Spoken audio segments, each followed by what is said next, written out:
Saludos, yo soy Cristian Sobrino y este es otro episodio de La Trinchera. Hoy nos acompaña el último estadista, Charlie Rodríguez. Saludos, Charlie, ¿cómo estás? Saludos, Cristian, un placer estar contigo en tu programa. Y yo no creo que soy el último, quedan muchos más que vendrán después de mí, así que... Queda un año entero de gente, por lo menos, mínimo. Yo me puse de meta que iba a sacar 52 episodios este primer año. Vamos a ver si llego. Estoy en uno behind schedule. Bueno, pues vas bien ya empezaste, lo importante es empezar.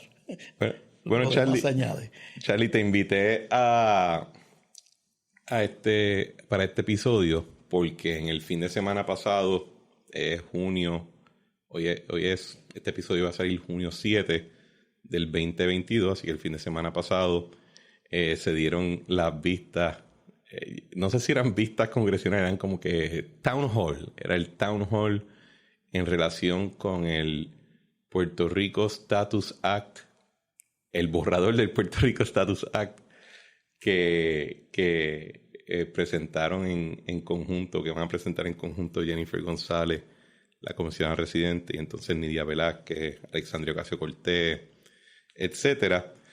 Y pues obviamente en algunos círculos han estado dando mucha atención a las voces independentistas, libres asociacionistas, pero esto es un espacio que, aunque nos gusta el debate, estamos parcializados. Hay una línea editorial clásica.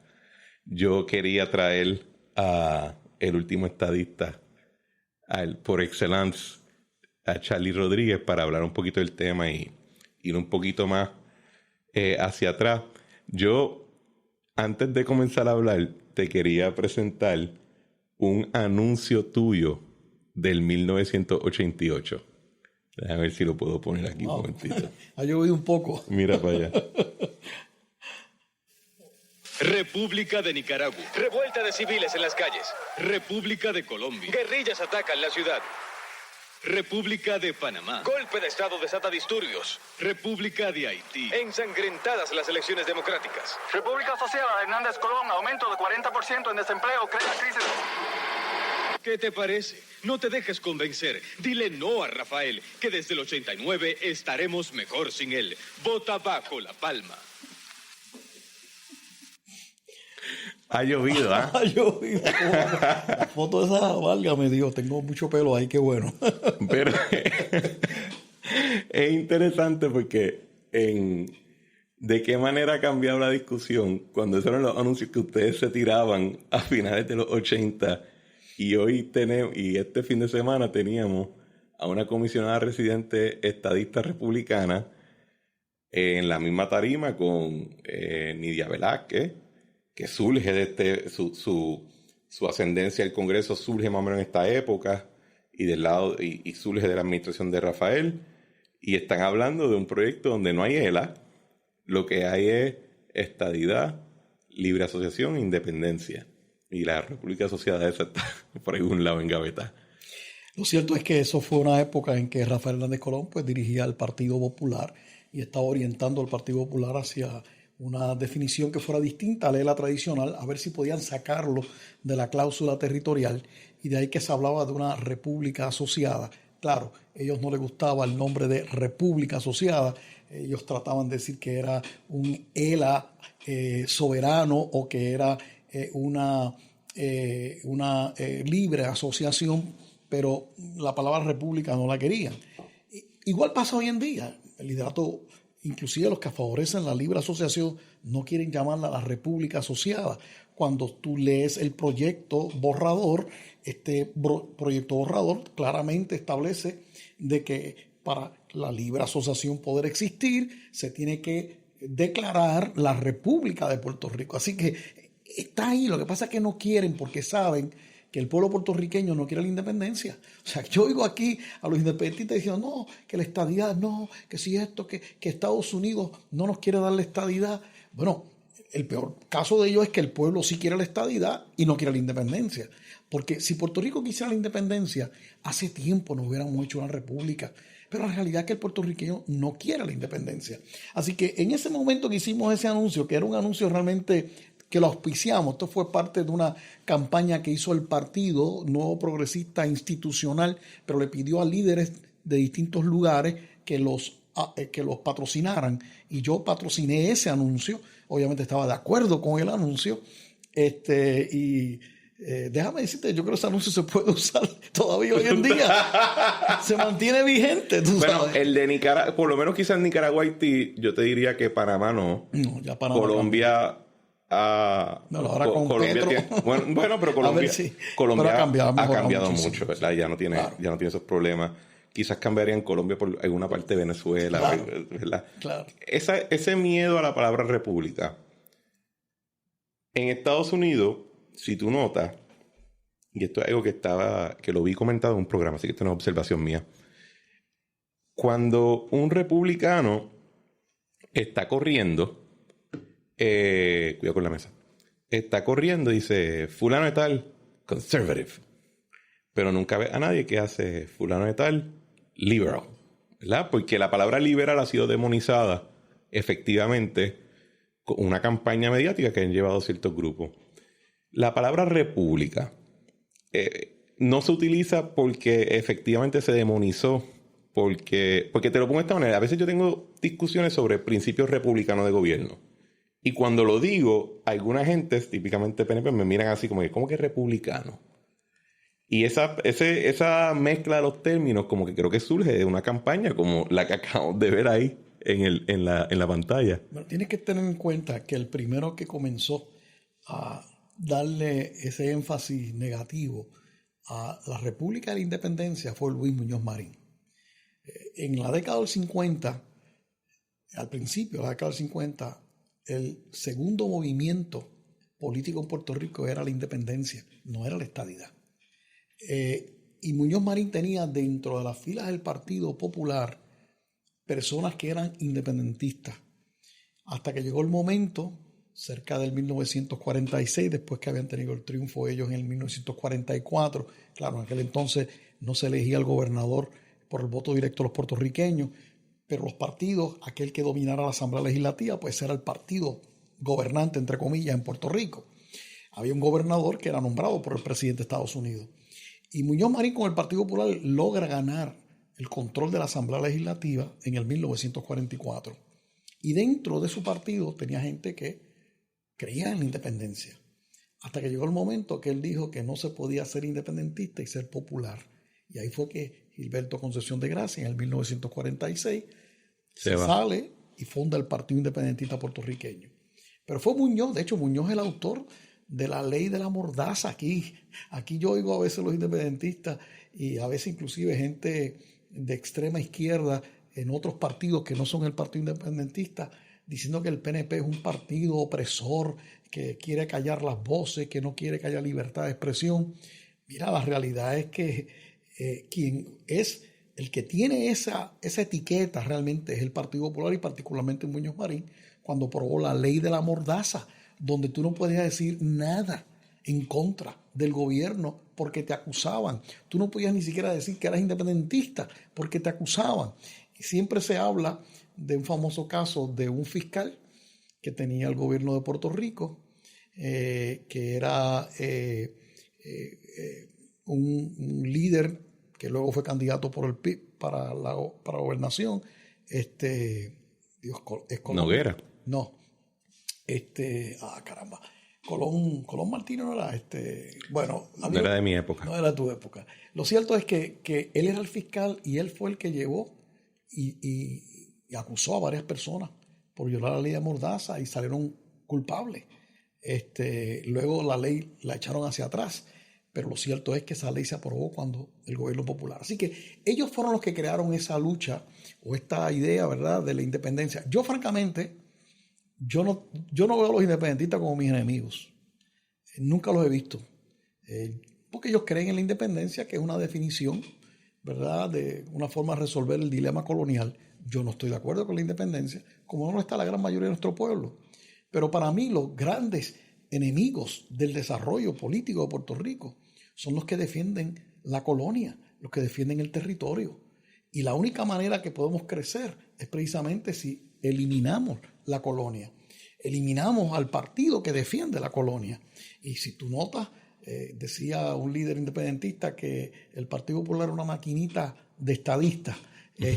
Y bueno, sí, lo fue, sin duda alguna. Y el PNP se pudo tener, ¿verdad?, el crecimiento a base de la gente venir al Partido Popular. Cuando, para los que están escuchando que no conocen tu trasfondo. Noel Colón Martínez. Noel Colón Martínez. Que fue candidato a la gobernación y era fiscal. Y siendo fiscal, metió preso a varias personas porque decían que eran independentistas. Todos hemos metido las patas.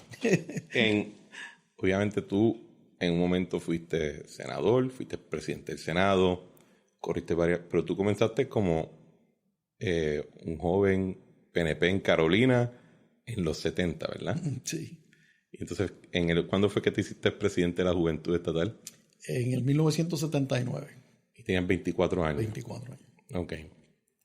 ¿Cómo fue? Y a mí se me hace a veces, y creo que a todo el mundo en mi generación hasta cierto punto se le hace un poquito difícil recordar, aunque cuando yo estaba ya un poquito en la high, todavía quedaban remanentes de eso, de que el PNP no fuera uno de los dos grandes. Porque la gente habla ahora mismo mucho del bipartidismo, el bipartidismo corrupto, esos son en Victoria Ciudadana, los otros dicen hay que hacer la segunda vuelta porque el bipartidismo está ahogando los otros partidos. Pero eso parte de la premisa que el bipartidismo lleva mucho tiempo. Y la realidad es que, por ejemplo, para mi abuelo, para mi padre, lo que hubo fue un partido. Así era. Y después estaban los riffraffs, que eran ustedes, que poco a poco, por accidentes de la historia, se agarraron al poder y dañaron todo con el maldito bipartidismo. No hay duda, la hegemonía aquí en Puerto Rico era el Partido Popular. Pero ¿cómo era eso? ¿Cómo era tú correr o tú participar de actividades en el PNP que no te garantizaba ningún puesto? Que no te garantizaba ningún tipo de victoria y cuidado que te garantizaba un cantazo, ¿verdad? Cuando comencé en las luchas políticas jamás pensé que iba a ocupar ninguna posición electiva, ni tampoco estaba pendiente de ningún trabajo.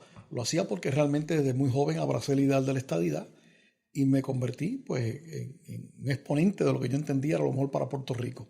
Y cuando tuve la oportunidad me activé en la juventud del PNP. En aquella época los partidos políticos, particularmente el PNP, le daban una gran participación a la juventud y motivaba y fomentaba que hubiera una organización de jóvenes fuerte, vigorosa. ¿Cómo lo fomentaba? Pues a través de logrando que la estructura reconociera la organización de juventud y la promoviera y tuviera que tener jóvenes dentro del comité municipal y precintal. Y de esa manera fuimos abriendo campo, abriendo camino. Y yo a los 13 años estaba activo en la Juventud PNP de Carolina. Luego a los 16 ya era el presidente de la Juventud PNP del pueblo. Y luego pues a los 24 asumí la presidencia de la Juventud del PNP a nivel isla. Y en aquella ocasión la organización de la juventud era bien fuerte. De hecho se celebraban unos debates que eran hasta transmitidos por radio y había presencia de prensa. Entre los mismos jóvenes. Entre líderes jóvenes de distintos partidos. Yo recuerdo durante la campaña del 72 y 76 participar en ese tipo de debate. De hecho, hasta el 80 se estuvieron dando ese tipo de debate hasta en las universidades. Hoy una joven me fue a entrevistar para un asunto de un caso y me dice que, oiga, usted no se acuerda, pero cuando yo era estudiante en el Colegio Mayagüez, yo estaba en Ciencias Políticas y yo me comuniqué con usted para que usted fuera al colegio a darnos una charla sobre la estadidad y usted fue. Y yo, qué bueno. O sea, los estadistas iban a la escuela a dar charlas. Sí, a la qué escuela. Horrible. Oh, no, eso era muy bueno. De hecho, era tremendo. ¿Y qué se hacían? ¿Se hacían fiestas, barbecue? No, realmente las escuelas te invitaban y pues tú dabas en algunas ocasiones, tú eras el único invitado y hablabas. Igual invitaban a otros exponentes de otras ideologías. Y entonces tú ibas y hablabas de la estadidad. Otra vez eran debates. Yo me acuerdo de haber debatido con Fernando Tono, que era el líder de la Juventud Popular de aquella época. También con Mondríguez, Carlos Mondríguez, que era el líder de la Juventud Independentista de la época. Y fuimos a muchos debates en las universidades y nunca tuvimos ningún episodio difícil. Y lo único que realmente difícil para mí fue que yo fui fichado cuando antes había la unidad de inteligencia de la policía de Puerto Rico. Tú eras un revoltoso. A mí me hicieron una ficha Pero era curioso porque después, cuando Pedro Rosselló fue gobernador, eso se liberó y se le dio oportunidad a todas las personas que eran fichadas o que tenían expediente, que pudieran ir a buscar su expediente y su ficha.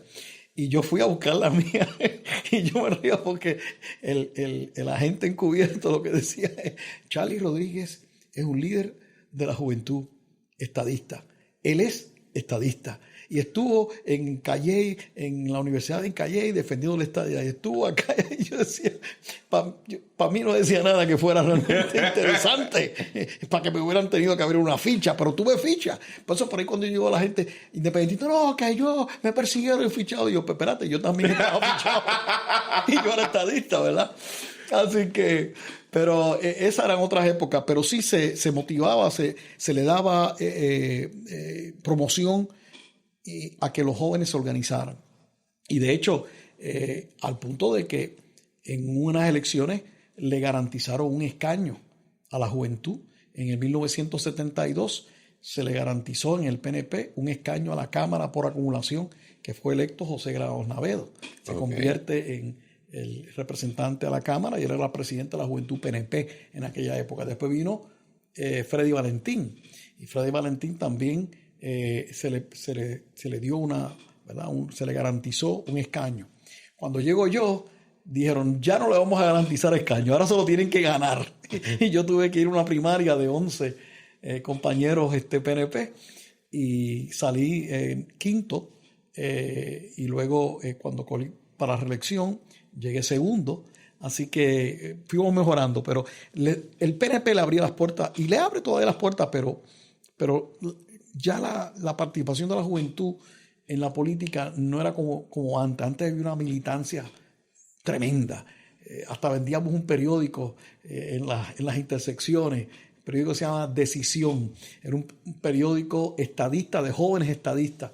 Y me acuerdo de estar muchas veces en las intersecciones con otros jóvenes vendiendo el periódico a 10 centavos y la gente no los compraba. Claro, había otros que nos decían que no, ¿verdad?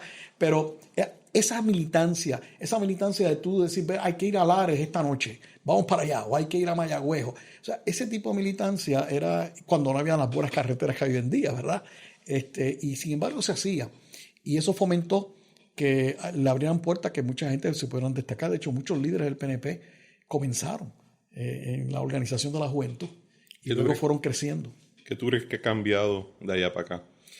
Bueno, en ese sentido de traer gente. Porque yo, por ejemplo, yo entro al PNP por el comité de plataforma de Luis Fortuño en su reelección, que me reclutaron. Y en ese momento yo acababa de ser independentista hace como 2 o 3 meses antes y me reclutaron. Pero por ejemplo, la luz. Sí, exacto. Es como Pablo de camino a Damasco. Así es. Pero no veo ese mismo... Oye, también para ser justo, en las últimas elecciones hubo COVID. ¿Qué diablo va a haber? Y antes de eso pues fue la primaria entre Pedro y Ricky. Y ahí hubo bastante efervescencia entre jóvenes. Pero ese no sé si... Aunque creo que hay mucha militancia y vi las actividades de la juventud, la convención de la juventud en los otros días, las fotos se veían bien chulas. No sé si existe ese mismo nivel de militancia como tú dices. Y no sé, y quizás es porque... No sé, como que se promueve entre la juventud un sentido nihilismo de no me importa nada, no tengo nada que... Bueno, también la juventud hoy en día tiene más cosas que hacer para divertirse, ¿verdad? Por ejemplo, en la asamblea que yo fui electo, presidente estatal de la juventud, allí habían cerca de 6,000 personas, 6,000 jóvenes, ¿ok? Tuviste la asamblea reciente de la juventud, estoy de acuerdo contigo, se veía un buen entusiasmo, las fotos se ven muy bien, pero la cantidad de gente que hay ahí no comparan con la cantidad que se movilizaba en la época en que yo estaba en la juventud, porque había un mayor compromiso. Hoy en día los jóvenes tienen tantas cosas, ¿verdad? Hay tanta diversidad de entretenimiento y de cosas que puedan poner su atención que la política no es algo que llame. Antes los mítines que se hacían de todo tipo eran concentraciones de miles y miles y miles y miles de personas. O sea, eso ha cambiado. Ha cambiado ya. Antes también las campañas puerta a puerta, casa a casa, eran bien efectivas. Ya no se está haciendo tanto esa campaña. Ahora la campaña es más por los medios, ¿verdad? Los medios sociales, a través de la televisión o la radio. Esa campaña casa a casa ya no se ve. Y también antes la gente abría las puertas, tenía un interés en conocer, ¿verdad? Pero se ha vuelto como una especie de cinismo, motivado a veces por la misma prensa. Y también porque hay algunas personas, caramba, en política que han cometido unas barbaridades. Y entonces todo eso, pues, ha traído el que no haya tanto entusiasmo con las campañas como la había antes. Claro está, las caravanas siempre siguen siendo lo que más a la gente le gusta, porque ahí sí que hay mucho entusiasmo y se mantienen todavía. Cuando tú eras chiquito, todavía estaba el Partido Estadista Republicano. En el 1964, yo recuerdo en mi vecindario, yo era el único nene en la bicicleta con la bandera de los 3 colores. Todos los demás nenes tenían la bandera de la pava. ¿Cómo fue la transición al PNP? Pues fíjate, cuando el PNP entonces va al plebiscito del 67 y logra ganar en 11 precintos electorales en todo Puerto Rico, eso dio impulso a que se fundara el PNP y claro está, Roberto Sánchez Vilella y Muñoz Marín rompen y eso pues divide al Partido Popular y entonces el PNP como partido pues aparece en el 68 y gana la elección. Ya en el 68 ya yo no era el único nene con una bandera distinta a la pava. Veo un montón de nenes con la bandera de La Palma y pues el PNP gana las elecciones en 1968.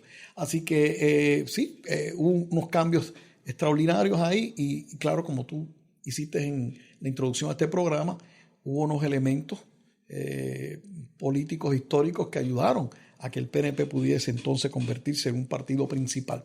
Y sin duda alguna, el haber ido al plebiscito y haber logrado el triunfo en 11 precintos electorales, y tú dirás, 11 precintos, eso no es mucho, hay 100 y pico de precintos hoy en día. Oye, pero estás hablando en momentos en que el Partido Popular arrasaba en toda la isla, o sea, ganaban todo.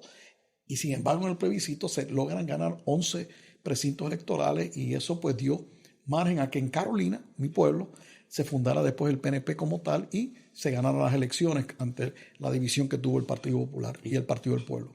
¿Y cómo era la cultura en ese momento del partido? O sea, en términos de... Por ejemplo, el PNP ahora que yo veo no es militante en el sentido de que no hay esta estructura jerárquica fija de que esté el presidente, el directorio y sucesivamente. O sea, si ahora mismo, para serte honesto, si ahora mismo tú me pones una pistola en la cabeza y me preguntas dónde es el comité central, yo no te sé decir dónde es. Claro, las cosas han cambiado en términos de esa misma militancia que ha ido perdiéndose, pues también ha afectado las estructuras. Los partidos antes eran fuertes, eran vigorosos. Tú tenías los líderes de barrio, el presidente de barrio tenía un gran poder, era consultado por los alcaldes, por los legisladores, los gobernadores cuando iban a hacer sus visitas a los pueblos para ver la obra, estaban durante el día viendo obras y viendo, ¿verdad? Visitando lugares, pero por la noche siempre se hacía una reunión con el liderato político y allí el presidente de barrio iba y la presidenta de barrio también, ¿verdad? Iba allí y eran respetados desde el gobernador. Todo el mundo respetaba al líder de barrio porque ese era el que te mantenía la presencia del partido, ¿verdad? Eso ha cambiado muchísimo. Ya esas estructuras no existen como existían en aquel momento.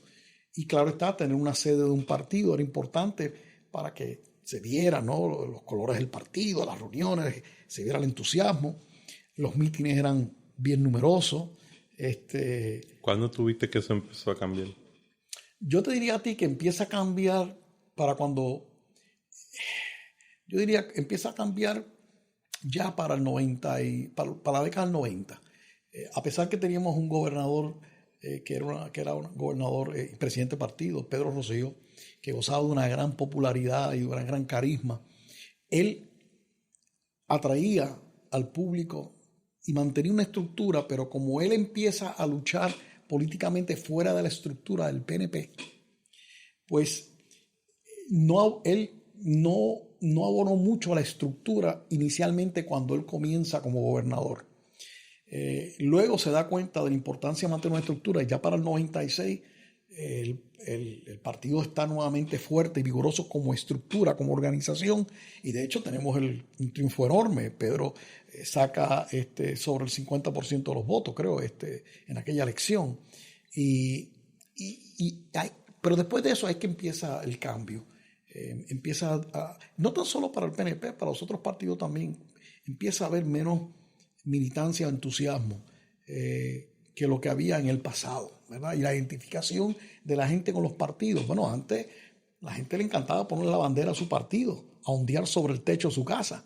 Yo recuerdo tener que estar picando palos y picando bambúas.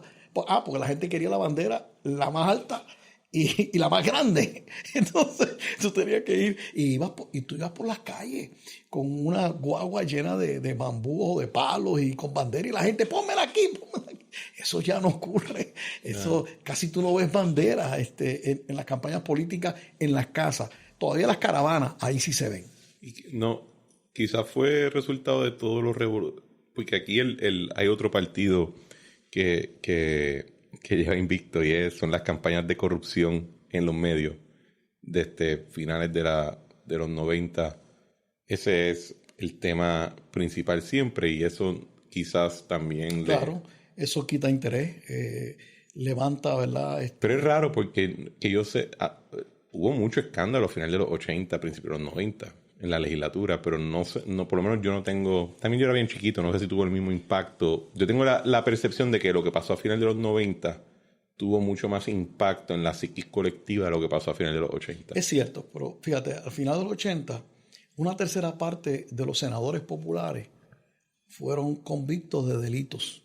Lo que ocurre es que en aquella época había la sentencia suspendida y entonces todos esos senadores populares que fueron convictos por distintos actos de corrupción o de violaciones de otro tipo de leyes, pues no tuvieron que cumplir pena nunca en cárcel, porque salían con la sentencia suspendida.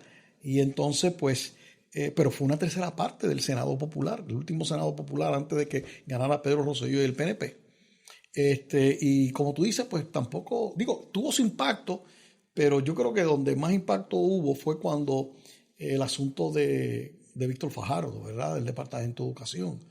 Yo creo que todos estábamos simplemente molestos y descorazonados, ¿verdad? En el caso de Víctor Fajardo en particular, pues se trataba de una persona que empezó como maestro, luego fue principal, luego superintendente, o sea, él fue escalando y como secretario, pues tenía una apertura enorme con todos los sectores del magisterio. Pero cometió una grave falta, se apropió de dinero que no era suyo. Y obviamente ese caso sí afectó la imagen de los gobiernos, de los políticos y del PNP, sin duda alguna. Así que tú tienes razón al decir que esos casos de finales de la década del 90 impactaron. Y también los políticos de oposición le dieron bien duro a eso. Entonces, lo que pasa es que no se daban cuenta también, que yo creo que sí, que tiene que ser tema de discusión, pero de momento entonces todo el mundo era pillo, todo el mundo era corrupto, o sea, se le va la mano y empiezan a acusar a diestra y siniestra. Entonces, tanto un bando como el otro empiezan a acusarse. Entonces la gente está oyendo y dice, bueno, espérate, ¿qué es esto? Aquí todo el mundo es pillo. Y eso ha creado también en la gente el que hayan perdido esa fe en su gobierno. Y por eso mucha gente, pues, los oyes por ahí hablando y siempre traen el tema de la corrupción. Yo no creo que en Puerto Rico hay más corrupción que la que hay en los Estados Unidos continentales o en otros países. Pero ciertamente aquí se ha convertido en un issue tan y tan fundamental en la discusión política que hay en Puerto Rico un pesimismo tremendo sobre los partidos políticos y sobre los políticos. Tú eres presidente ahora del Partido Demócrata en Puerto Rico, ¿verdad? Así es. Pero según yo entiendo, en un momento el Partido Nuevo Progresista era un partido republicano. ¿Cierto? ¿Cómo fue ese cambio? Bueno, no ha cambiado, todavía casi todos somos republicanos. Aquí lo que ocurre es que cuando surge la guerra hispanoamericana y viene la invasión y Barbosa decide liderar el movimiento estadista. ¿Tú estabas ahí? No, yo no estaba. Pero el partido que dominaba a nivel nacional en Estados Unidos era el Partido Republicano. Entonces Barbosa dice, pues vamos a unirnos, ¿verdad? Vamos a afiliarnos al Partido Republicano y vamos a llamar nuestro partido estadista Partido Republicano. Y de ahí es que nace el que los estadistas son republicanos, porque son republicanos de los de Barbosa Y Barbosa lo hace porque entendía que si ganaba la estadidad y el Partido Republicano, con el nombre de Partido Republicano, iba a tener mayor aceptación porque tanto el Congreso como el presidente en los Estados Unidos era republicano. Eso obviamente cambia después, y entonces cuando llega Muñoz viene y se inserta dentro del Partido Demócrata y coge el control del Partido Demócrata. Y estuvieron dominando el Partido Demócrata hasta el año 80 y yo te diría 83, 82, 83. Claro está, antes de eso hubo un político que hay que darle un mérito, Franklin Delano López, que decidió enfrentarse a la maquinaria del Partido Popular porque él favorecía la candidatura de Jimmy Carter a presidente en el 1976 y él logró arrebatarle a los populares por primera vez delegados a la Convención Nacional, delegados que fueron a apoyar a Jimmy Carter. Hubo otros que estaban apoyando al candidato que querían los populares en aquel entonces, que era aquel senador Jackson, creo que era Scoop Jackson. Lo cierto es que el Partido Nuevo Progresista, cuando se funda, decide no afiliarse a ningún partido nacional.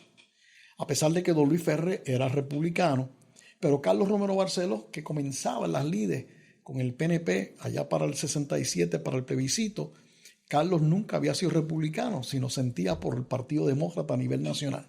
Y de ahí se convence a don Luis y a otros líderes de que el PNP como institución no debía afiliarse a ningún partido nacional, distinto a lo que había sido el Partido Estadista republicano, ¿verdad? Que tenía el apellido republicano, y el Partido Popular tenía el apellido democrático, con los demócratas. Pero a partir de ese momento las cosas cambiaron. Claro está, el Partido Popular, luego de ese momento de la gobernación de Carlos Romero Barceló, que yo llegué a ser vicepresidente del Partido Demócrata.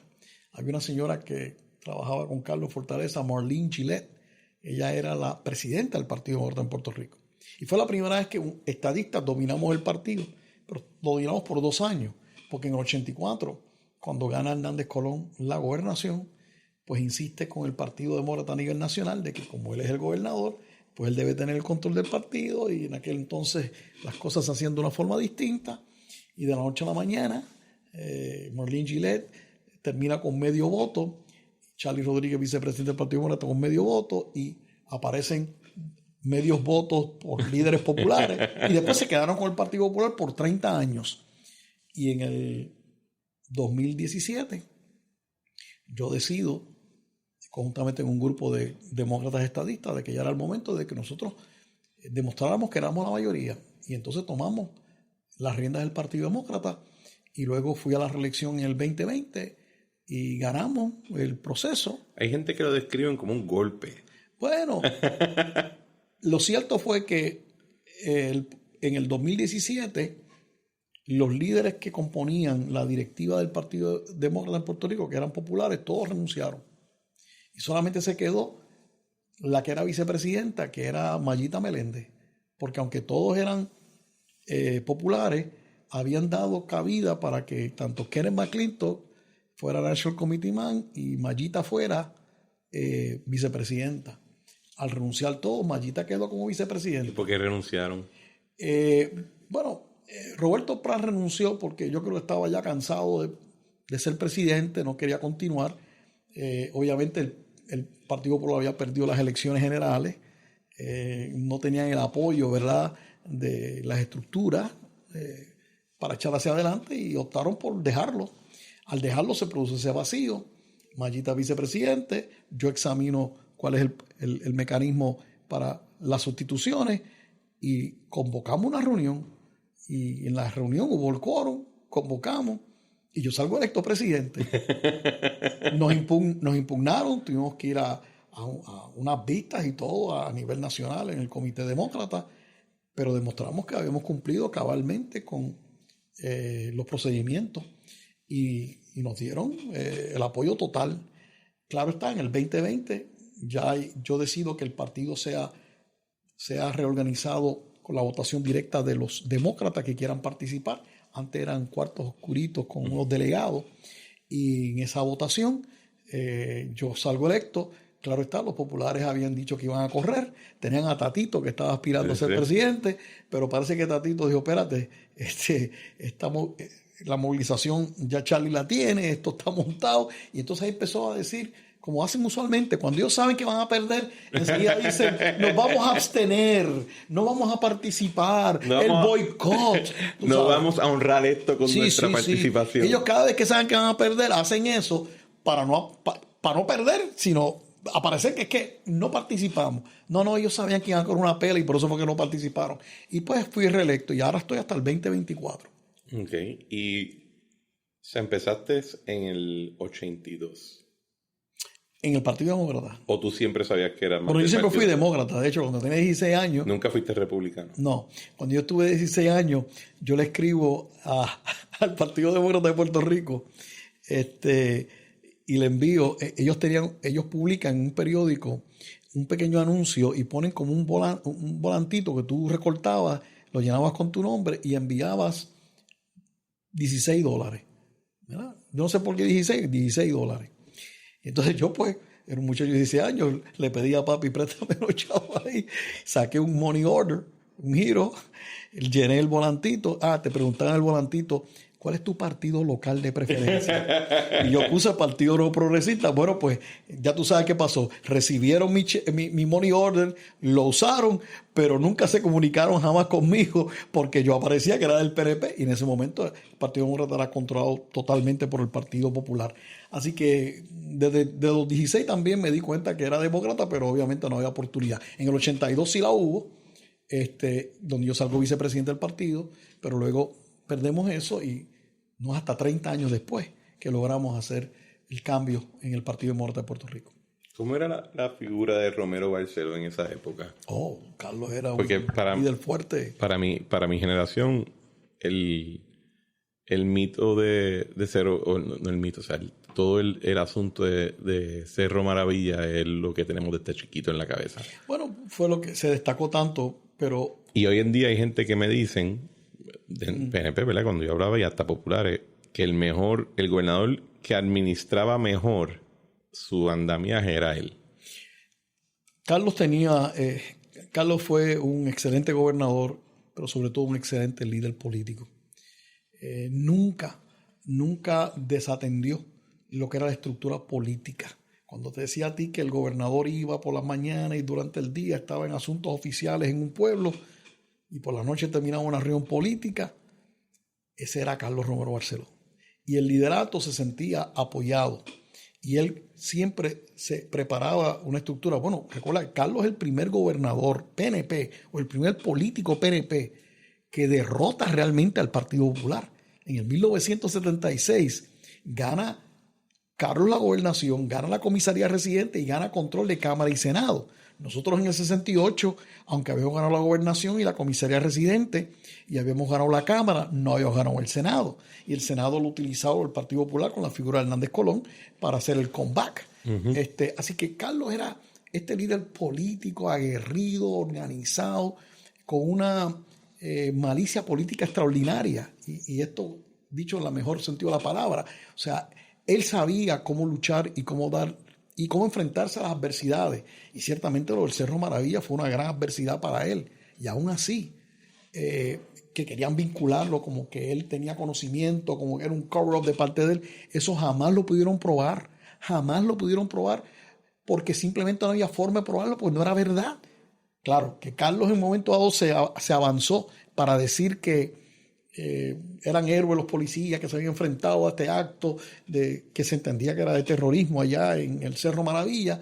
Bueno, ok, cometió ese error en ese momento dado, pero cuando tú vas a ese momento, pues a ese momento histórico podrías entenderlo. Curioso, cuando eso ocurre, ese 25 de julio que fue en Bayamón, que antes se hacían unas grandes paradas el gobierno, y yo estaba con un grupo de jóvenes, y de hecho cuando recrean ese momento, ¿no? Porque ese fue el día que después se acerca al gobernador para decirle algo pasó allá en el Cerro Maravilla, etcétera.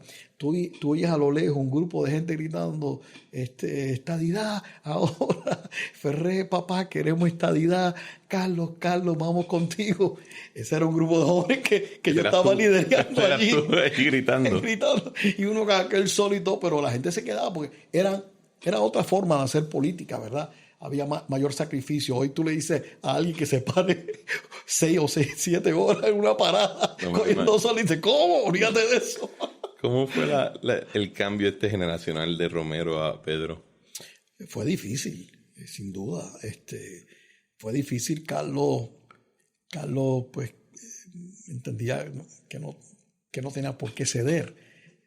Recordarás también que previo a lo de Pedro había habido el incidente entre Carlos y Hernán Padilla. Y entonces Carlos pues obviamente se pudo mantener, y luego cuando aparece la figura de Pedro Rosselló, que era como un cambio generacional, como tú bien señalas, que tenía que ocurrir, era muy difícil para aceptar. Y yo te tengo que confesar que yo fui de los que me quedé casi hasta el final con Carlos Romero Barceló. Yo entro con Carlos Romero Barceló. Hubo una asamblea donde se creía que Pedro iba a retar a Carlos para presidir el partido. Y entonces yo nunca me acuerdo esa asamblea, fue en Bayamón, y Baltasar Correa del Río, que era el que estaba promocionando a Pedro. Recuerda, Pedro había sido el candidato a comisionado residente cuando Baltasar corrió para la gobernación en el 88. Y entonces Pedro, pues, Baltasar lo presenta, y de momento, ¿y quién va a presentar a Carlos? Y entonces Carlos vino donde mí y me dice, Charlie, yo quiero que tú seas el que me presente. ¿Qué tú ocupabas en ese tiempo? Yo era en ese momento el presidente del partido en Carolina. Ok, tú corriste para alcalde de Carolina. Alcalde de Carolina en el 88. Entonces, de hecho, no ganaste, pero fuiste el que más cerca llegó. Bueno, te digo más, yo saqué sobre 40,000 votos. Eso fue en el 1988. Al día de hoy la población en Carolina ha crecido. Sin embargo, ni antes del 88, ni después del 88, a pesar que ha crecido el pueblo, ¿verdad? La población en Carolina, nadie ha sacado por el PNP para la alcaldía más de 40,000, más de los votos que yo saqué. De verdad. Eso así.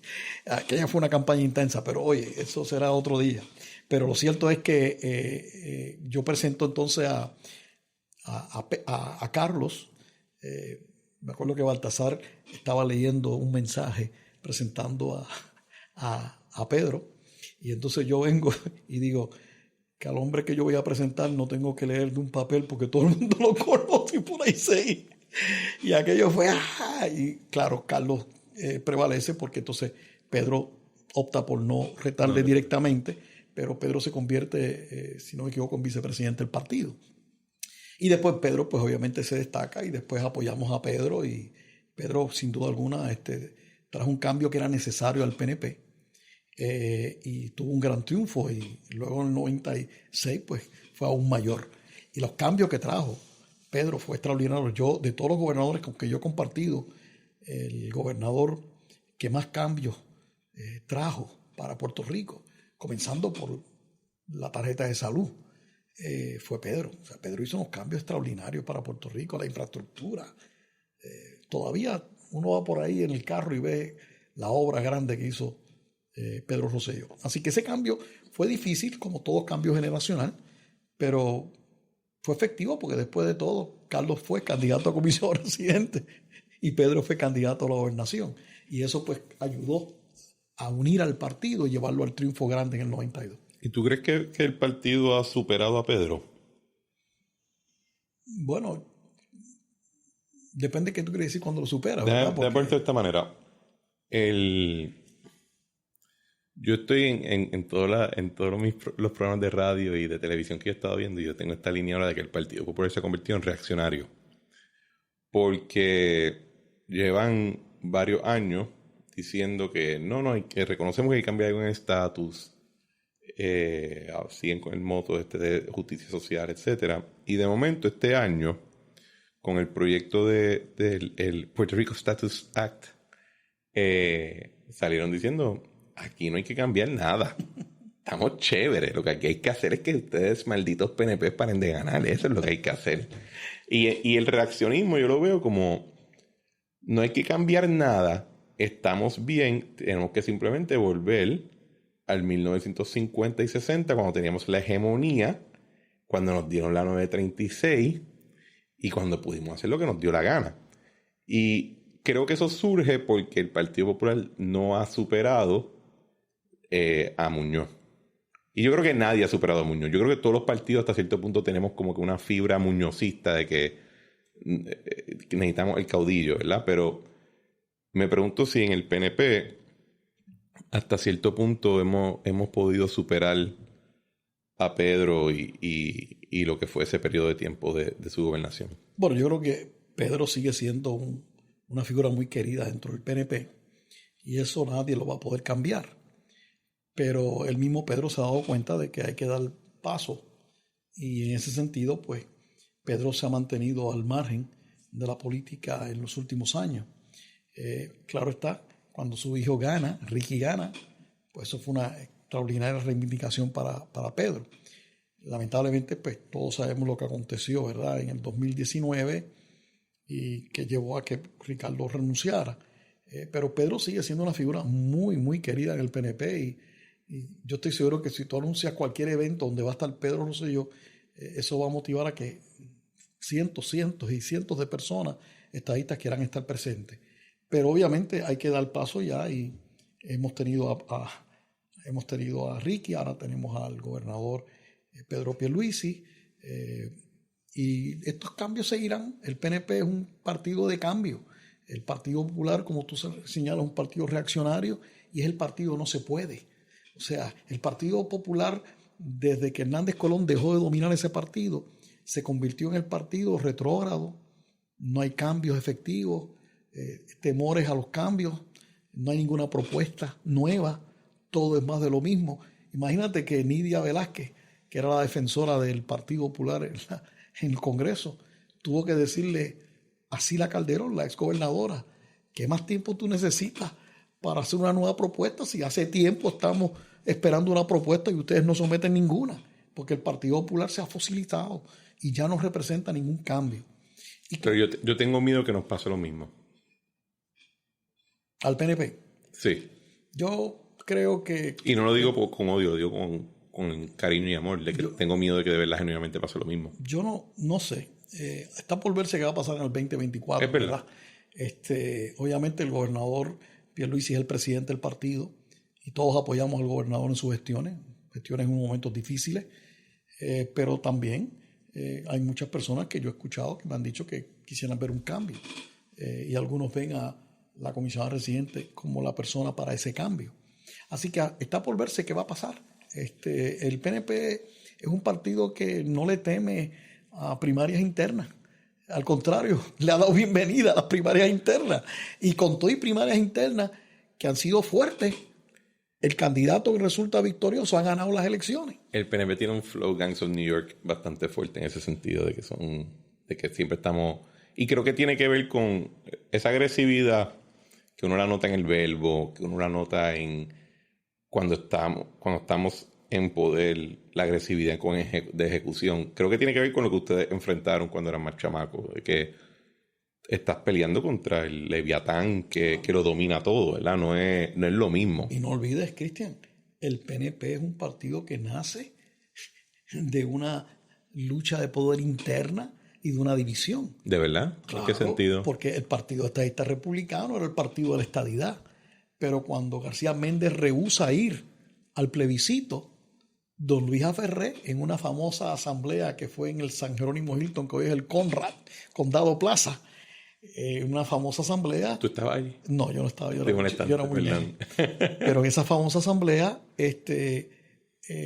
a don Luis Ferré lo abuchearon, porque el liderato del Partido Estadista Republicano apoyaba a García Méndez, que no quería ir al plebiscito, pues entendía que el plebiscito era una trampa que tendía Luis Muñoz Marín. Ferré decía, no, hay que defender la estadidad en todos los foros. Y a Ferré lo abuchean y Ferré se retira de allí con un puñado de seguidores. gente joven, entre ellos estaba Hernán Padilla, estaba Carlos Romero Barceló y 2 o 3 más, Jesús Hernández Sánchez. Y entonces se unen y deciden hacer un partido nuevo. Y ya lo demás es historia. Así que el PNP nace de una división, de una lucha, sí, de una confrontación. O sea, por eso digo, el PNP no le teme a la confrontación. El PNP no le teme a unas primarias donde pueda haber un debate fuerte entre candidatos como cuestión de realidad. Lo ha habido en el pasado. Y tuvimos hasta una primaria entre Pedro Rosselló y Luis Fortuño, y aún así Luis Fortuño obtiene un gran triunfo. Así que yo no le tengo miedo a primarias dentro del PNP. Lo que sí es que tiene que haber un compromiso de los que aspiren a que una vez llegue el resultado se va a apoyar de todo corazón a la persona que resulte favorecida en unas primarias. Quizás cuando yo me refiero a fosilizarse era más en términos de la idea, de ideas, de cuál es la próxima plancha, ¿verdad? En términos de política pública, cuál es el próximo programa. Obviamente Pedro no tiene mucho que puede presentar con una legislatura del otro bando y viceversa. Si el Partido Popular tuviese la gobernación, no va a tener mucho que presentar, ¿verdad? Pero entonces estamos ya un poquito en el otro ejemplo que yo doy. Vamos a decir que en el 2020 fuera estadidad o independencia. Y en lugar de la estadidad ganaba con 52%, como pasó ahora, casi 53%, ganaba la independencia con 53%. ¿A alguien le cabe la menor duda que a los 6 meses de eso ocurrir, ya nosotros tendríamos gente sentada en las Naciones Unidas? Aquí habrían gente chocando carros contra el tribunal en la Chaldón. Esa convicción moral, esa confianza moral en tu causa, me preocupa que la vayamos perdiendo porque estamos cuatrenio tras cuatrenio enfocándonos en la parte esta de caernos a los cuchillazos para los puestos, pero lo que supone que nos arrope a todo el mundo se queda en el lala. Pero fíjate, ¿cuáles son los ejemplos que tenemos? Fortuño promovió un plebiscito que se realizó conjuntamente con las elecciones del 2012. Cuando llega Ricky Rosselló, también promueve un plebiscito en el 2017. Y luego se promueve otro para el 2020, que comenzó precisamente durante el liderato y gobernación de Ricky. Así que el PNP no ha abandonado su lucha por la estadidad. Lo que pasa es que en ocasiones algunos líderes dan la impresión, y no estoy hablando necesariamente del gobernador, otros líderes dan la impresión que les interesa más administrar la colonia que resolver el dilema del estatus. Por eso fue que yo promoví en el 2006 que el PNP adoptara como estrategia el Plan Tennessee, y donde se dijera que la estadidad sí estaba en issue y que los candidatos del PNP tenían que hablar de la estadidad. Desde aquel entonces yo me daba cuenta de que si tú tuviéramos una tabla, el partido estaba descendiendo en términos de imagen y de tener el favor del pueblo versus la estadidad. La estadidad iba subiendo y el partido como institución iba bajando. Déjame interrumpirte, porque eso es algo bien interesante, porque yo siempre, o sea, en el 2020, por ejemplo, yo tenía miedo de que el brand del PNP, por lo que había pasado en el verano, había bajado y que se iba a llevar enredado el brand de la estadidad. Y lo que tú me estás diciendo es que desde el 2006 tú ves que va en dirección contraria. En el 2006 yo le estoy diciendo al liderato del Partido de los Progresistas, particularmente los alcaldes, que eran siempre... no querían defender la estadidad porque ellos querían buscarse el voto de los populares, el voto de los independentistas, y yo les decía a ellos... Hay PNP que su sueño es que un popular llegue inteligente. Sí. Entonces yo les decía, mira, tú no te das cuenta que la estadidad vende mejor que el partido. Tú no te das cuenta que cuando tú explicas la estadidad, la gente en Puerto Rico, la gran mayoría entiende que eso es lo que más le conviene. Hay muchos estadistas layaway en el Partido Popular. Los hay que atraerlos y tú lo vas a traer con ese mensaje. Era difícil al principio, particularmente como te digo, los alcaldes, pero fíjate, se ha comprobado. Desde el 2006 yo veía que el partido como institución iba descendiendo. Sin embargo, veía que el clamor por la estadidad iba subiendo. Lo vimos en el 2012. En el 2012 gana la estadidad, pero perdimos la gobernación. Luego en el 2016 ganamos la gobernación y en el 2017 se gana un plebiscito que no tuvo... Fue boicoteado. Que sí, porque también era un plebiscito difícil porque no era conjuntamente con las elecciones. Sí. Pero en el 2020 vimos lo que pasó, ¿verdad? La estadidad gana. El gran triunfador en la jornada electoral del 2020 fue la estadidad. Sacó más votos que cualquier candidato a la gobernación, sacó más votos que cualquier partido político. O sea, la estadidad es lo que realmente ayuda a que el PNP pueda ganar, porque después de todo, el único partido que defiende la estadidad es el PNP. Pues el PNP tiene que abrazar la estadidad y tiene que decir esto está en issue. Y en ocasiones hay algunos líderes que no se dan cuenta de eso. Yo espero que con el resultado que hubo ahora en el 2020, ahí están los números, hablan por sí solos, que se den cuenta de que es necesario que todo candidato al PNP tiene que decirle claramente a sus electores en su campaña, un voto por mí es un voto por la estadidad. Yo veo el Puerto Rico Admission Act como un reconocimiento de eso. Porque si en Puerto Rico se favoreciera la independencia abrumadoramente con un 52% o la libre asociación, no se haría un segundo referéndum. No. El proyecto de ley que impulsaría Nidia Velázquez, que impulsaría Alexandria o ese grupo, sería directito por el expreso, que ya esto se habló, ya ellos tomaron su decisión y no hay que preguntarle de nuevo.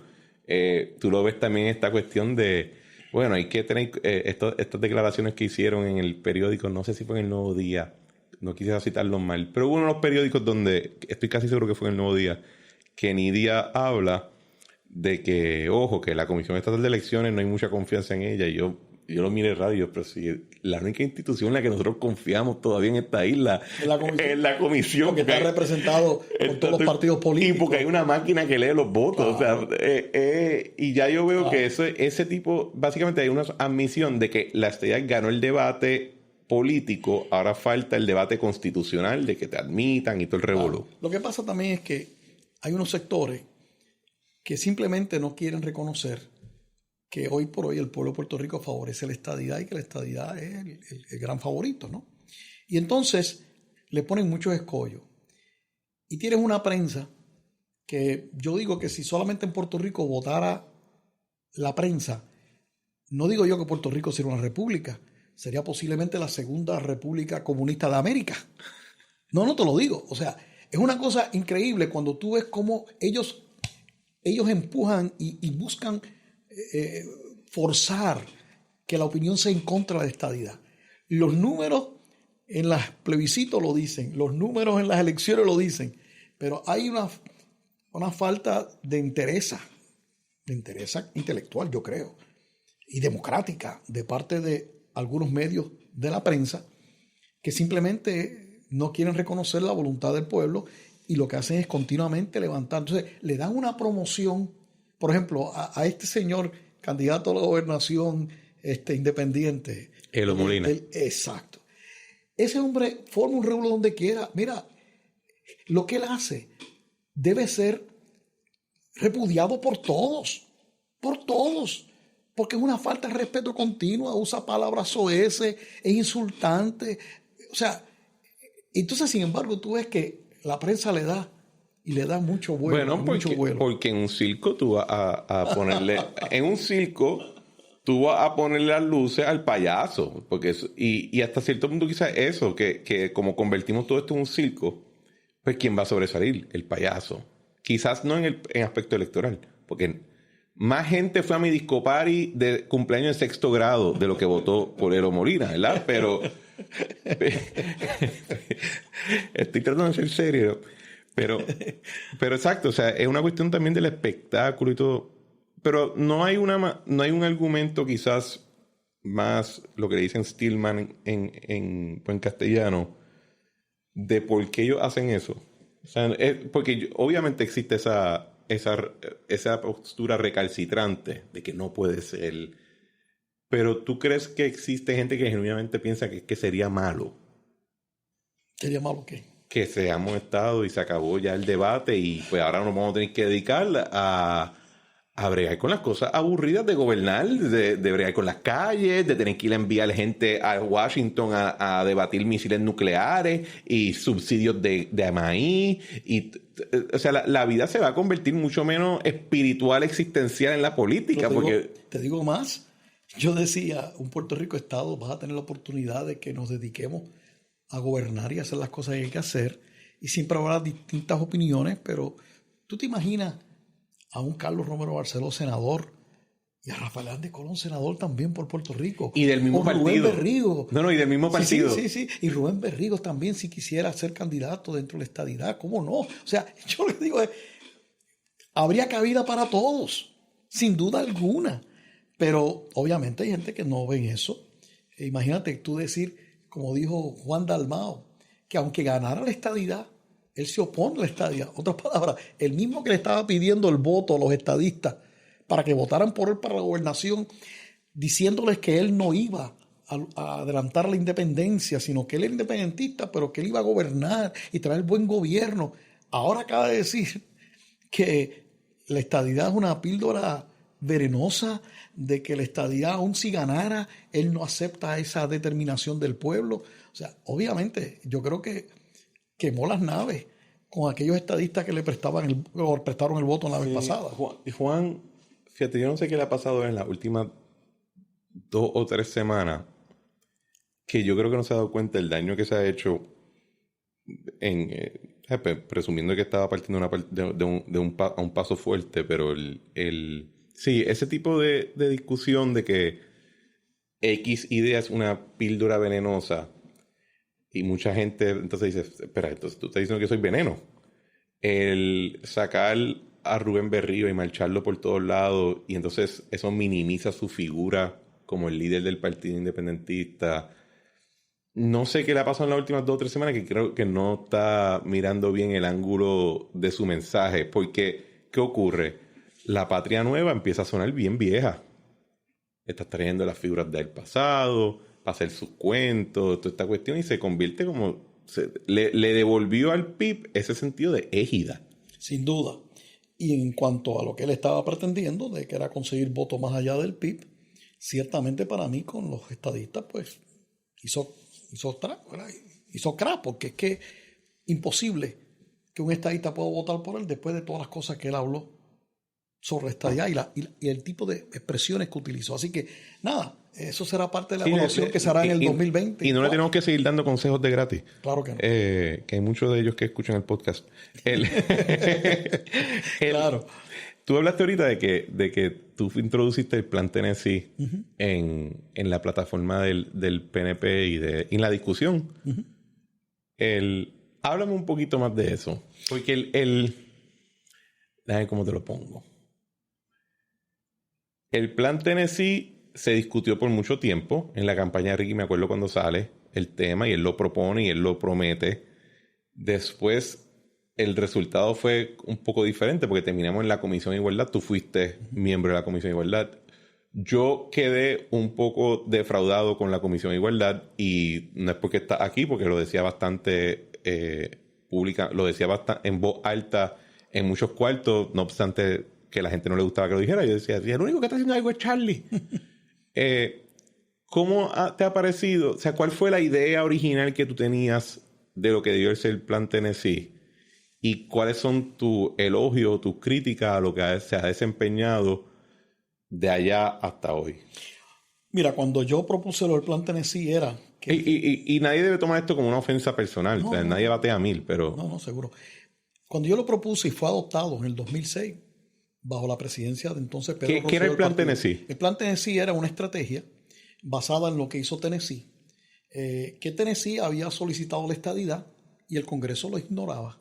Y entonces Tennessee dijo, sí, nos estás ignorando, pues el territorio de Tennessee se va a organizar, va a aprobar su constitución, va a proclamar el estado de Tennessee, va a elegir a su congresista y va a seleccionar, porque antes se seleccionaban los senadores por la Asamblea Legislativa del Estado, y seleccionaron a sus 2 senadores, eligieron a su congresista y los enviaron para Filadelfia, que era la capital entonces de la nación. para allí cabildear efectivamente a favor de la admisión y que reconocieran lo que era ya un asunto de facto, de que ya Tennessee era un estado. Entonces, después que hicieron eso, el Congreso finalmente reacciona a favor y los convierte en un estado. Antes de eso, los estaban ignorando por completo. Otros territorios adoptaron esa misma estrategia. Michigan, Kansas, Iowa, Oregon, California. ¿Quién se hubiera imaginado que California hubiera tenido que adoptar un plan Tennessee para forzar que el Congreso los admitiera? Y el último en usarlo fue Alaska. Y todos los que han utilizado esa estrategia han logrado la admisión de su territorio como Estado. Lo que yo perseguía era precisamente que el PNP se comprometiera con la estadidad, hiciera campaña abierta por la estadidad y que cuando ganáramos dijéramos que como parte de nuestra plataforma era implantar el plan Tennessee. Y que eso conllevaba el que inicialmente se iban a nombrar los 2 senadores y los 5 congresistas, pero que habría que hacer una elección a los 2 años, era mi propuesta, a los 2 años, y que el pueblo escogiera sus congresistas por el voto directo del pueblo. Lamentablemente eso, lo que hizo al principio fue que se nombró una comisión. Claro está, esto fue en el 2006 que yo lo propuse, no es hasta en el 2016, cuando Ricky gana las elecciones, que lo implanta en enero del 2017 como tal. Pero lo implanta seleccionando a los 2 senadores y a los congresistas, pero los pone en una comisión que se llama Comisión de la Igualdad. Y no les asignó un solo centavo a la comisión. De manera que los que fuimos nombrados, que estaba Carlos Romero Barceló, Pedro Rosselló, estaba Luis Fortuño, estaba el general, estaba Zoraida Fonalleda. Iván Rodríguez. Iván Rodríguez llega después, ¿sí? Iván Rodríguez. Y entonces estaba este servidor. Allí estábamos. Y habíamos 7, ¿verdad? Y no teníamos dinero asignado. Mucho hicimos, porque cada cual con sus propios recursos pues iba. Claro, Fortuño tenía residencia en Washington, Pedro tenía una residencia en Washington, era más fácil para ellos. En el caso mío era más costoso. Los que han ido a Washington saben que Washington es una ciudad bien cara.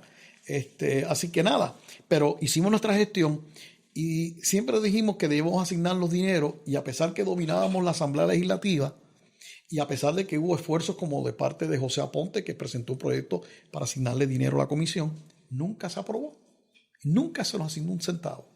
Luego entonces, cuando ya se pierden las elecciones, José Aponte viene y trae este proyecto para establecer este mecanismo de elección antes de que hubiese el cambio de gobierno, y ahí es que se aprueba la ley para elegir a los delegados congresionales. Se hizo con tanta premura que no se fue cuidadoso en algunos detalles. Se pierden elecciones en la legislatura. Exacto, en la legislatura, porque el gobernador fue electo por el PNP. Pues entonces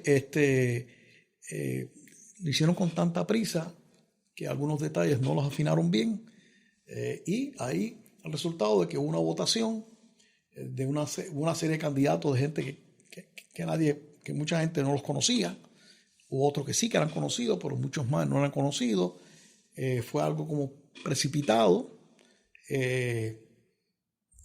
no se afinó bien cuál era la labor que tenían que hacer allá, y ahí surge la figura, por ejemplo, eso dio margen a que surgiera una figura como Elizabeth Torres, que finalmente justicia la lleva al tribunal y el tribunal dice: espérate, esto no es un acto para yo resolver, esto es una cuestión política, la ley no está clara, qué es lo que se espera que ella haga.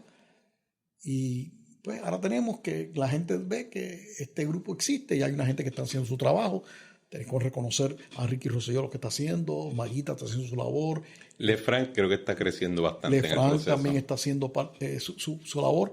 Pero lo cierto es que Elizabeth Torres ha creado esta imagen y ha dado herramientas a los opositores a la estadidad para decir que esto es una pérdida de tiempo. La prensa se ha pegado, la prensa de izquierda se ha pegado a ello también. Destacan las cosas que ella dice, que si se pega a los tenedores. Ella ha hecho su Depende de qué día tú me cojas, va a ser mi reacción si me ponen el tema de Elizabeth, porque hay días que yo sí reconozco que a veces ella gritando, y me gustaría que no gritara tanto y que no insultara tanto, a veces dice cosas que cuando tú hablas con mucha gente PNP en la calle dicen que ella tiene un puntito en esa. Bueno, lo que pasa es que está ganando un salario y no se está desempeñando. Pero en esa medida, Charlie, ¿cuántos políticos no hemos visto que el alcalde de Trujillo Alto ahora mismo no ha ido a trabajar que un mes, 2 meses? Sí, pero fíjate, yo lo que te decía era que en el caso nuestro, cuando yo decía a ti que la comisión no se le asignó dinero, nosotros no queríamos salario. Lo que queríamos era cubrir los gastos. Los gastos del pasaje, los gastos de la estadía, y de esa manera nosotros poder adelantar, tener algún dinero para hacer algunos impresos. Por ejemplo, la comisión estadista del Washington DC se le asignó de presupuesto $1 millón.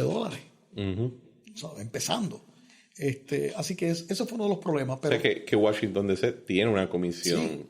Sí, ellos tienen 2 senadores y tienen un congresista, o shadow delegate. Yeah. Los tienen y tienen un presupuesto y claro, tiene la ventaja de que ellos viven en Washington, D.C., ¿verdad?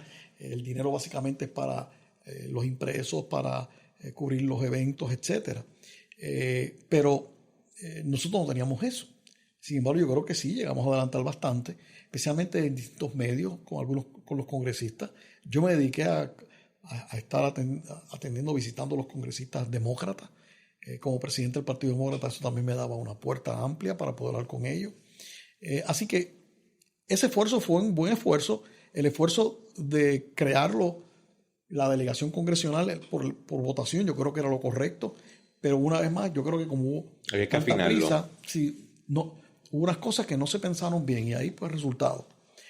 Pero nada de eso ha afectado el hecho de que la estadía sigue siendo la opción que más favorece al pueblo de Puerto Rico. De hecho, fíjate que los deponentes que hubo en el Town Hall ante los congresistas de la Comisión de Recursos Naturales del Congreso, la mayoría de los que se expresaron a favor de la estadidad. Sí. Y había mucha gente joven que me dio mucho ánimo, ¿verdad? Me sentí muy bien al ver gente joven, porque la batuta hay que pasarla.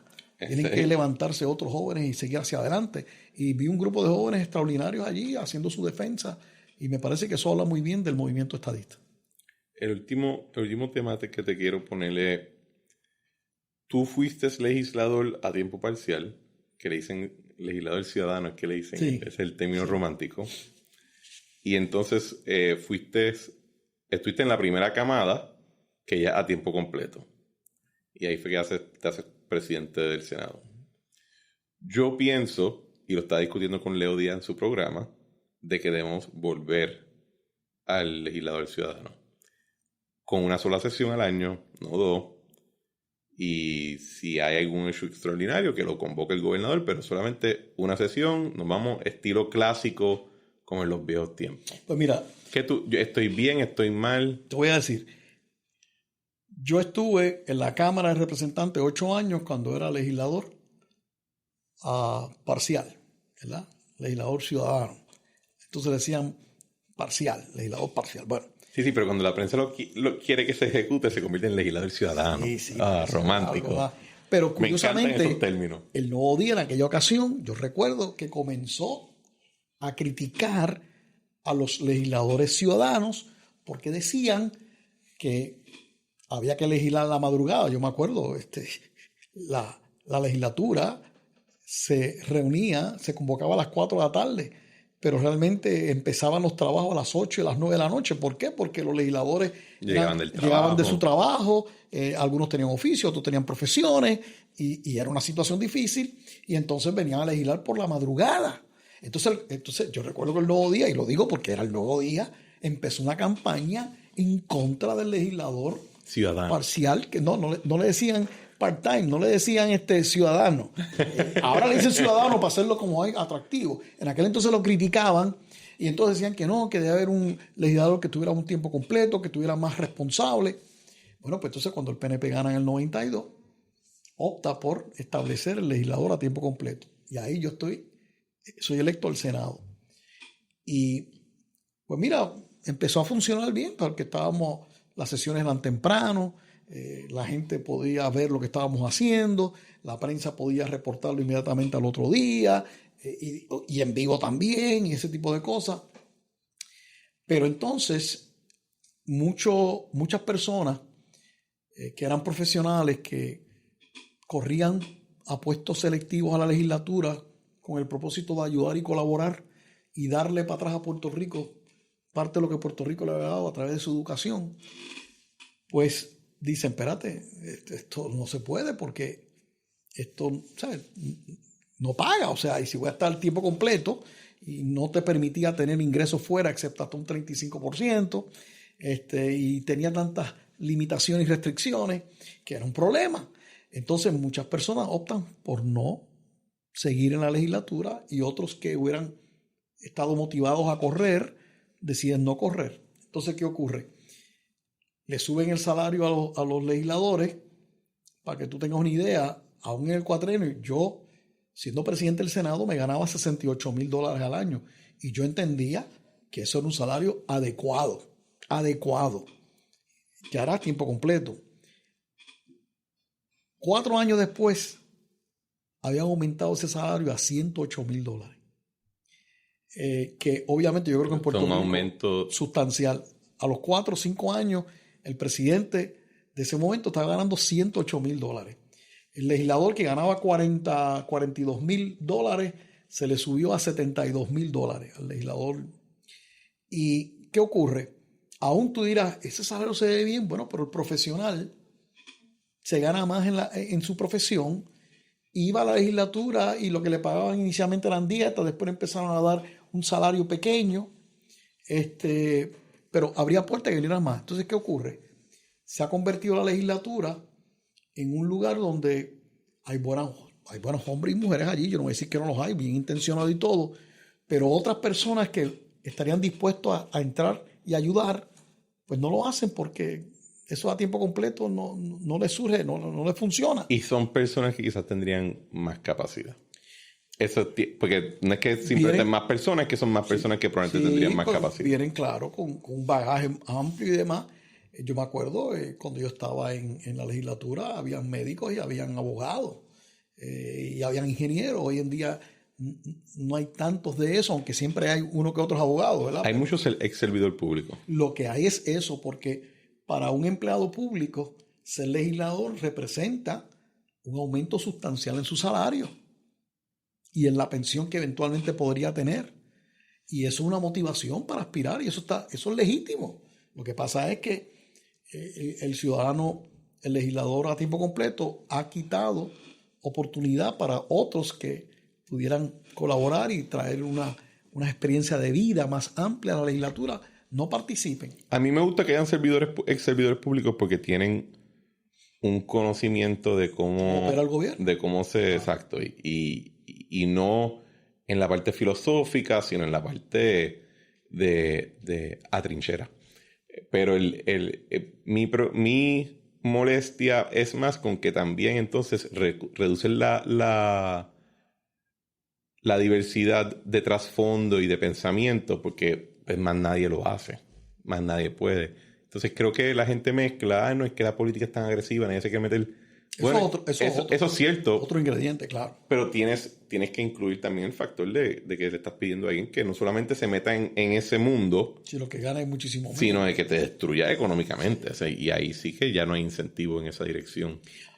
La verdad es que si tú me dices a mí ahora qué sería lo mejor, yo tendría que decirte que yo creo que deberíamos regresar al legislador ciudadano, claro está, con unas restricciones para evitar el conflicto de intereses, porque se hablaba de que si tú eres ingeniero y estás en la legislatura, puedes enterarte de algunos planes que tiene el gobierno en unas áreas y entonces haber un conflicto. Bueno, pero el asunto de conflicto de intereses siempre se puede manejar. Y no es como que es muy difícil descubrirlo y tirárselo en cara. Claro. O sea, tampoco es muy complicado. Vivimos un mundo altamente mediático, así que eso va a ser... Pero recuerda que para hacer ese cambio, ¿lo tiene que aprobar quién? La legislatura. No, el trabajo tiene que hacerse... Tiene que ser un propósito de un partido que lo ponga en su plataforma y eso ya obligue a los legisladores. No es que le diga... Y bueno, eso lo hizo Alejandro y mira lo que le pasó. lo puso en su plataforma y ninguno de los legisladores lo había leído. O sea, tienen que hacerlo en la plataforma y dársele, mira, ¿viste lo que hice ahí, papá? ¿Viste? No puedes cambiarlo después. Pero yo creo que es una parte bien importante de las reformas mayas que hay que hacer en el día a día y también reducir el tiempo de la legislatura para que haya más trabajo de comisión, pueden hacer más trabajo político, pero no que no estén en ese día a día de que... por eso, sí, y recuerda que si tú quitas el legislador a tiempo completo, pues tienes que volver a establecer unas dietas. Y unas comisiones que sean razonables, porque obviamente si vas a tenerlo en una comisión, pues tiene que recibir por lo menos una dieta que pueda atenderle, ¿verdad? El cubrir. Pero es una reforma que requiere voluntad y tendría que ponerse en un programa de un partido político y que ese partido político gane, el PNP pudiera considerarlo y ponerlo en su plataforma, de manera que todo el que aspire sepa el cambio que va a venir y que, como es de la plataforma, vengan todo el mundo obligado a tener que votar por ella. Cuando es programático, tú tienes que votar conforme al programa de gobierno. Cuando no es programático, tú puedes votar como tú creas. Charlie, ¿a qué te estás dedicando ahora? Abogado. No, pero en términos... No, yo sé eso. Más en términos del trabajo político que estás haciendo. Básicamente, el Partido Demócrata me consume mucho tiempo porque aunque no postulamos candidatos a nivel local y no tenemos una estructura a nivel local como la tienen los partidos tradicionales, sí participo en muchos eventos y en muchas actividades del Partido Demócrata a nivel nacional. Y es porque, primero, la presencia de 6 millones de puertorriqueños en los Estados Unidos continentales, particularmente en Florida. Y si tú miras que Florida es un estado que se decide por pocos votos. Por ejemplo, Rick Scott derrota al senador Bill Nelson por unos 10,000 a 12,000 votos y votó 8 millones de personas. Y las elecciones en Florida tienden a ser algo reñidas. Pues obviamente la presencia de sobre 1 millón de puertorriqueños es importante en la medida que tú puedas traer personas que les puedan hablar para motivarlos a que se inscriban y que a su vez salgan a votar por el Partido Demócrata. Es algo que el Partido Demócrata a nivel nacional y en Florida tienen interés. Así que visito mucho a la Florida Central. He estado también visitando Texas, California, he estado en Ohio, he estado en Pennsylvania.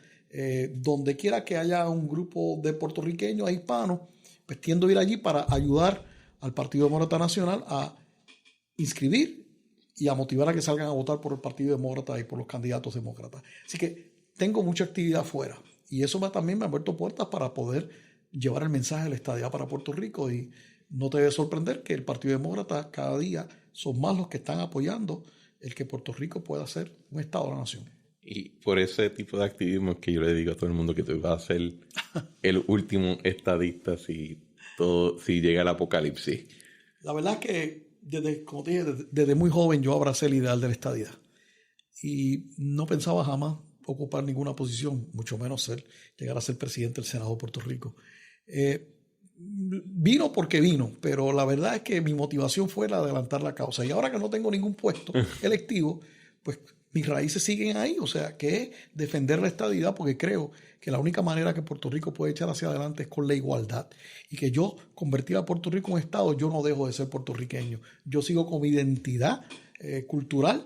Lo que pasa es que voy a tener unos derechos que no tengo ahora.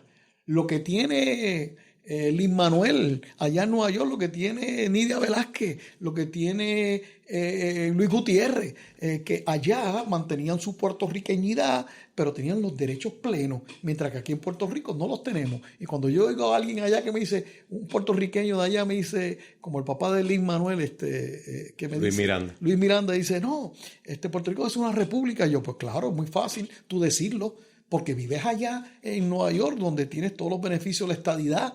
Pero ¿por qué no te vas para Puerto Rico? No te vas para Puerto Rico porque sabes que no hay las oportunidades que tú quisieras tener para tú poder echar hacia adelante.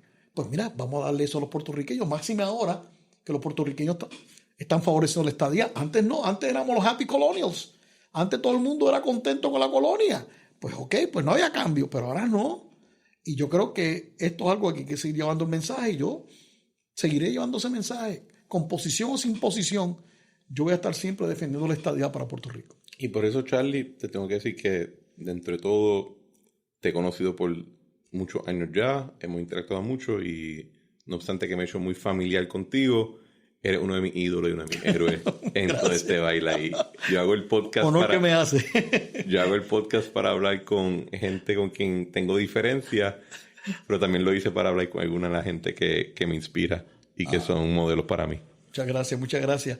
Y hay que seguir hacia adelante. Y me acuerdo que nos conocimos de cerca en el programa del Plan para Puerto Rico. Yo estaba elaborando la legislación y contigo tuvimos varias reuniones para lidiar con lo de turismo, particularmente lo de el DMO. El DMO. Y fue te tengo que decir, disfruté mucho compartir contigo. De hecho, siempre pensé que tú eras mayor de lo que eras. Físicamente te ves mayor, pero después me enteré que eras bien jovencito. Y yo, estoy matado. Muy bien. No, lo que quiero decir es que ya tienes la experiencia adquirida, la madurez. Pero la verdad que sí fue un placer compartir contigo en aquella ocasión y conocerte. Y ahora, pues, escuchar tus palabras aún más me siento un honor, ¿verdad?, de que tú los digas y cuenta con mi apoyo siempre. Mil gracias, Charlie. Y a todos los podcast escuchas de este episodio, como siempre les pido que compartan el podcast y el episodio con su familia, con sus amistades, hasta con la gente que les caiga mal. Vayan a Spotify, a Apple Podcast o a cualquier aplicación, dejen un review de 5 estrellas, escriban palabras positivas. Si no van a dejar palabras positivas y solamente quieren desechar su negatividad, se la pueden reservar. A nadie le importa cuán agriado está la vida de cada uno de ustedes. Como siempre, le damos crédito por la música a Eric Harper por The Spirit of España y a Claudia Rosario por nuestro arte. Nos vemos en el próximo episodio.